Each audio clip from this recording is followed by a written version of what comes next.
bet with Interbet only. They're a fantastic site. I've never had any issues with them. They are very professional.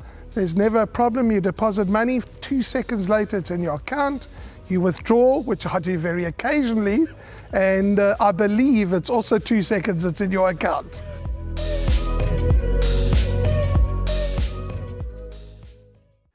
Race 9, the final leg of the place accumulator, final leg of the pick 6, but not the last race on a 10-race program. It's a fillies and mares 84 handicap over 1,100 metres, due off at 16:18, so it is the first leg of the last double. We have interviews with Stuart Ferry and Peter Muscat. Shanta's Pride, I thought, won a very good race at her last start after getting interfered with coming out the gates.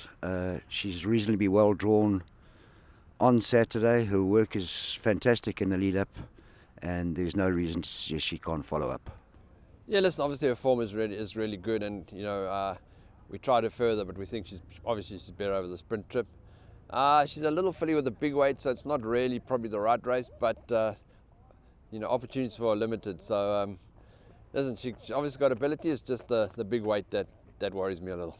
Nice to see Stuart Ferry having picked up the baton from Dennis Dreyer and running strongly with it. And certainly number 3, Reefway Rahil, is my top choice. I hear what he says, big weight, well drawn. I like the trip for this daughter of Rafif, but of course it's a handicap. It's not going to be easy for Reefway. Shanta's Pride, a lot of confidence coming through from Peter Muscat. Got to go into the top 3 choices, but I also have healthy respect for number 7, Sweet Symphony. And then what does one say about our Emily? She's won 5 in a row. But will she go the extra 100 yards? I mean, that's a tricky question. She's won all 5 over 1,000 metres. She's got to go 1,100 metres.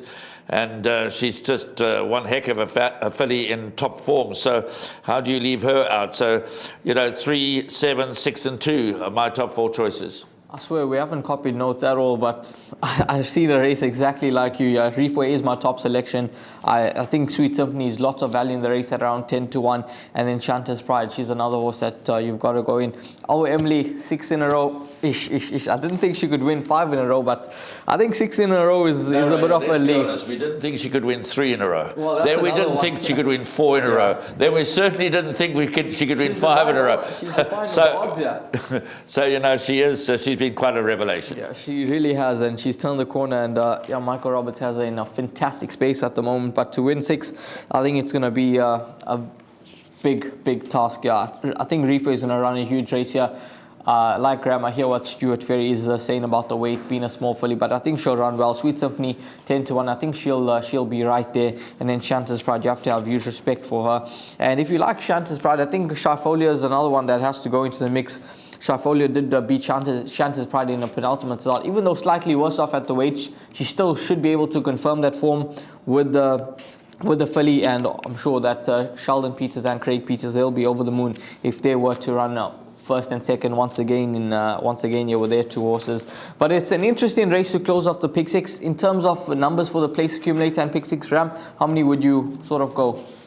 I think for the place accumulator, I'd be happy just to include 3, 6 and 7, but I do think that in the pick 6 and the jackpot, you've got to include 2 our Emily. You'd look ridiculous if you went out with her.